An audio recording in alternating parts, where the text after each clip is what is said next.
Bismillahirrahmanirrahim. Assalamualaikum warahmatullahi wabarakatuh. Alhamdulillahi rabbil alamin, alladzi bi ni'matihi tatimmus shalihat.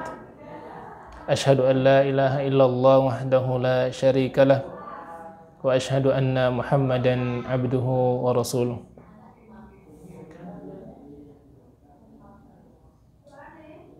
Pertama sekali, marilah kita bersyukur kepada Allah Subhanahu wa Ta'ala atas segala nikmat yang diberikan kepada kita, nikmat iman, nikmat Islam, nikmat kesempatan, kesehatan, semuanya.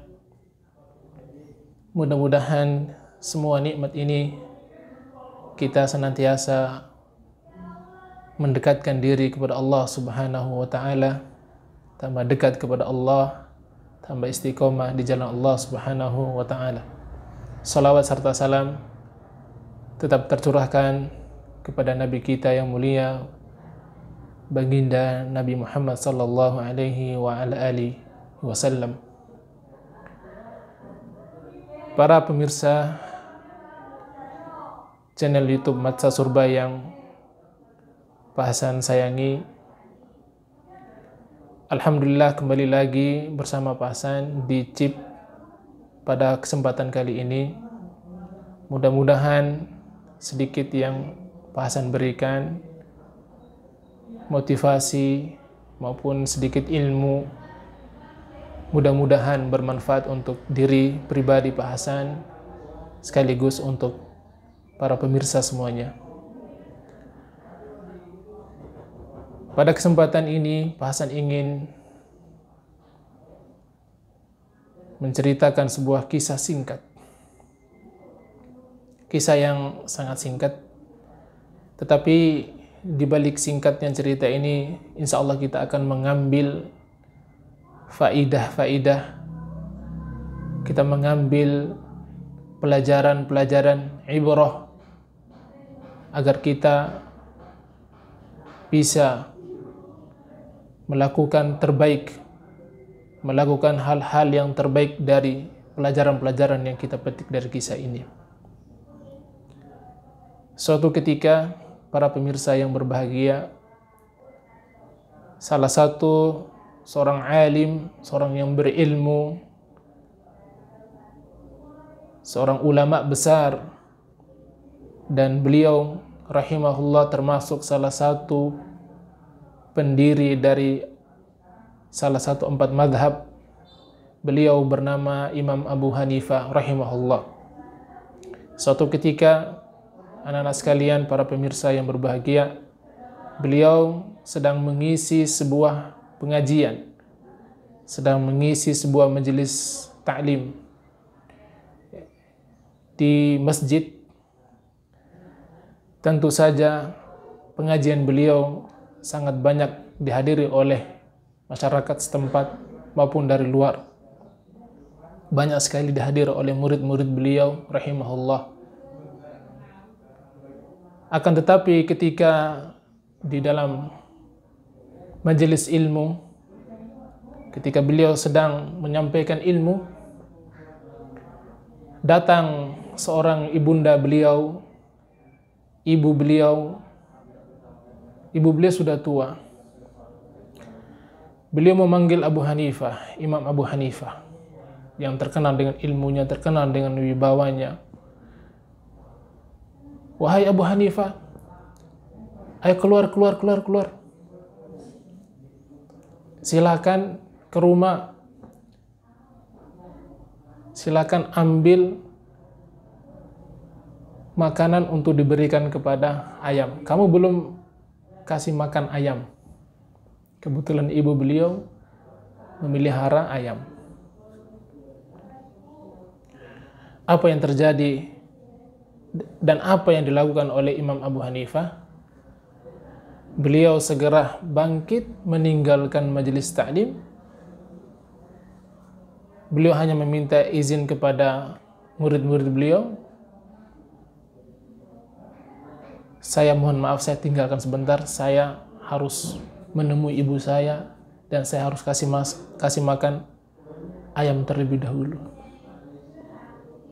Beliau dengan tawaduknya keluar dari masjid, kemudian sambil bersama-sama menggandeng ibunya ke rumah dan memberikan makan untuk ayamnya. Beliau tidak pernah sekalipun marah kepada ibunya. Mungkin kalau kita di zaman sekarang akan marah. Kok ini ibu bagaimana ini?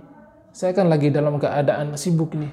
Saya kan lagi dalam keadaan mengajar nih.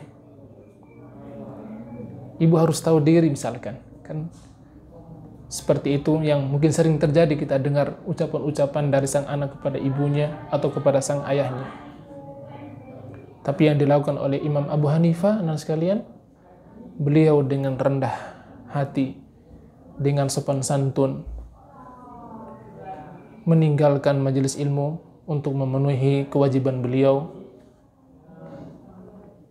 yakni memberikan makan untuk ayamnya. Dari sini anak sekalian, banyak sekali pelajaran yang kita ambil. Yang pertama, orang tua kita, ibu kita, ayah kita adalah segala-galanya. Setelah Allah dan Rasul, mereka adalah segala-galanya. Kita harus mementingkan mereka, mengedepankan mereka, perintah-perintah mereka kita kedepankan, kita kerjakan. Larangan-larangan mereka kita tinggalkan.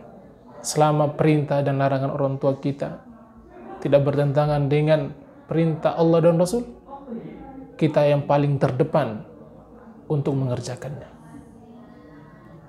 Dan itulah merupakan salah satu bukti bakti kita kepada orang tua kita. Kalau kita berbicara tentang bakti anak-anak sekalian, banyak sekali bakti kita yang harus kita kerjakan sebagai bentuk terima kasih kita kepada ibu kita, kepada ayah kita yang telah lelah mendidik kita, mengasuh kita, yang telah rela berkorban siang malam, letih, keringat mencari nafkah untuk kita. Maka sudah saatnya kita harus berbakti kepada mereka. Di antara cara berbakti anak-anak sekalian yang Pak Hasan sayangi adalah dengan mentaati segala kemauan orang tua kita. Selama itu untuk kepentingan kita, untuk kepentingan mereka. Kita taati semuanya.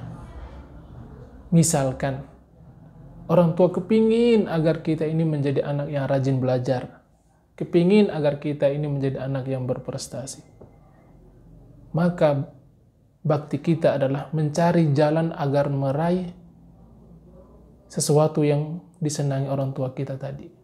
Kalau orang tua kita ingin kita ini menjadi anak yang sukses, maka jalan menuju kesuksesan adalah bentuk bakti kita. Kalau orang tua ingin agar kita ini berprestasi di sekolah misalkan, jadi anak yang pintar misalkan, maka jalan menuju kepintaran sana, ya, kita belajar adalah salah satu bentuk bakti kita kepada kedua orang tua kita. Jadi jangan dikira kita belajar ini hanya sekedar belajar, ikut pelajaran dan ikut pelajaran dianggap biasa. Tidak, anak-anak. Dikala kita menyenangkan kedua orang tua kita, itulah bentuk bakti kita kepada orang tua kita. Bayangkan anak-anak sekalian, ketika kita menyenangkan kedua orang tua kita, berapa pahala yang kita dapatkan. Orang tua ridho kepada kita, orang tua mendoakan kita, dan itulah kunci kesuksesan. Orang tua menginginkan agar kita menjadi anak yang soleh, anak yang pandai membaca Al-Quran misalkan. Maka ketika kita rajin sholat, ya, rajin baca Al-Quran, itu adalah bentuk bakti kita kepada kedua orang tua kita. Selain bakti kita kepada Allah, itu salah satu bentuk menyenangkan kedua orang tua kita dengan cara melakukan hal-hal yang disenangi oleh orang tua kita. Sekali lagi, sebelum Pak Hasan menutup chip pada kesempatan kali ini, Pak Hasan ingin mengingatkan diri Pak Hasan dan anak-anak semuanya, ingat anak sekalian, kunci terbesar kesuksesan seseorang adalah doa orang tua. Oleh karenanya minta ridho orang tua, minta doa orang tua. Dengan cara apa? Menyenangi orang tua. Setelah itu minta doa orang tua. Hati-hati daripada menyakiti hati orang tua dan sekalian. Ya, hati-hati berbuat masalah yang masalah tersebut menjadikan hati orang tua sakit hati kepada kita. Hati-hati. Mungkin ini yang Pak Hasan bisa sampaikan. Kurang dan lebihnya mohon maaf. Assalamualaikum warahmatullahi wabarakatuh.